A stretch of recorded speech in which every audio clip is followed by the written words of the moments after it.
What's up, everybody? Coach Mills here, coming at you with a brand new Valorant video. And in this video, I'm gonna break down the #1 way to rank up quickly. And in a lot of ways, it's the only way to get through slumps and improve yourself when you've been struggling over and over again, losing again and again. So we're gonna break all that down, but go to the GameLeap website right now if you really want to improve very quickly. We got targeted tips and tricks just for you that is designed to help you from the ground up. So go check it out right now on the GameLeap website. But without further ado, let's jump into the video. Now, a lot of you have heard this term before, but haven't applied it correctly into your games, and it's called limit testing. Now, limit testing is the concept that you push yourself as far as you could go, you try to be as greedy as possible, you try to see what you can get away with, and it's almost to the point of feeding, right? If you're limit testing appropriately, you're kind of going a little bit too far and making extra errors, but on the flip side, you're taking advantage of a lot of the weaknesses in enemies. Now, ultimately, that second part is the important part, taking advantage of a lot of weaknesses or the lack of punish that enemies are admitting on you, and limit testing allows you to quickly define what that is at your rank, because it's going to be different depending on your enemies and just your rank in general. Now, this ties directly into the #1 mistake that a lot of low rank players have, and it's that they do not know what they can do and what they can't do, or what they will get punished for and what they won't. And a lot of them are too afraid to act, or they act in a way that just gets them killed over and over again. And the second part of the limit testing is the marking of errors. What works and what doesn't. It is incredibly important to identify what worked when you were being aggressive, pushing yourself to the absolute limit, or peeking angles that you normally wouldn't peek, trying for flashes, trying for plays. What worked in every single situation and what didn't work. And really, you should be writing every single one of these down, especially the errors. What did you do that got you killed and why?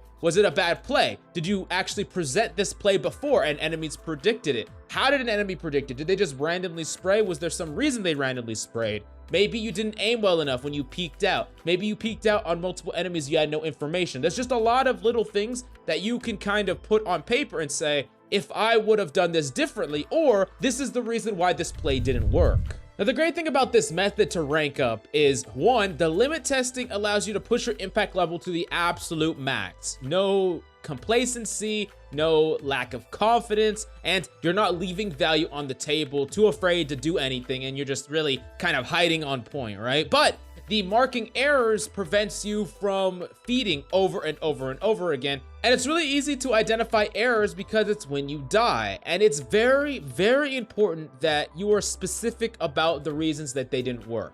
And you can't just chalk up everything to aim. It's like, hey, you picked 2 people, but if you would have headshot the first person and flicked to the second person, you would have killed them both. That's true, but the problem with marking your errors in that way is the only solution that you can think of is to improve your mechanical skill, which is something that you can't just like go into a hyperbolic time chamber and then come out like with aim like 10s, right? That's not how it works. And there's a lot of other ways to have solid duels or solid impact where you're not necessarily just clicking more heads, you're making smarter decisions, you're playing the clock right, you're using your abilities correctly, you're playing in and around certain areas, being aggressive one round and being defensive another, putting mix-ups in and making it so the enemies can't predict you, or noticing what the enemies are doing round after round and making a certain play that is meant to counter them. Now, there's a third factor involved here, and it has to do with creativity. Sometimes with limit testing, people can't imagine what they could possibly do, the plays that they could possibly make, and the creative lines of play that people can think of. And that's why it's really important to take note of any interesting play, especially for your main you see on streams, in highlight channels, whatever, especially if a pro player is doing it. Really take note. And sometimes it's not flashy, sometimes it's pretty simple. It's just maybe a simple lineup or a way that they played post plant, a way they jiggle peeked an angle. Every little thing you see, it's important to adopt that or attempt that in your limit testing phase when you're trying to improve. The idea with limit testing is to play to the best possible impact, not just push W key every single round after round. So this is going to be a great way for you to identify the things that you should be trying to do when you are limit testing, and the things that you need to reel back on depending on the reality of your own personal skill, and mark the errors as they come up so that you can slowly become more in line with the amount of playmaking and impact level that you really need in order to climb. But if you have any questions, please let me know down below, and go to the GameLeap website if you want in-depth VOD reviews that are going to show you step by step exactly what you need to do to dominate every single game you play. targeted VOD reviews that is just going to help you improve on any agent. Go check it out right now down below. But thank you so much for coming by. Hope you enjoyed the video. I love your faces, and I'll see you next time.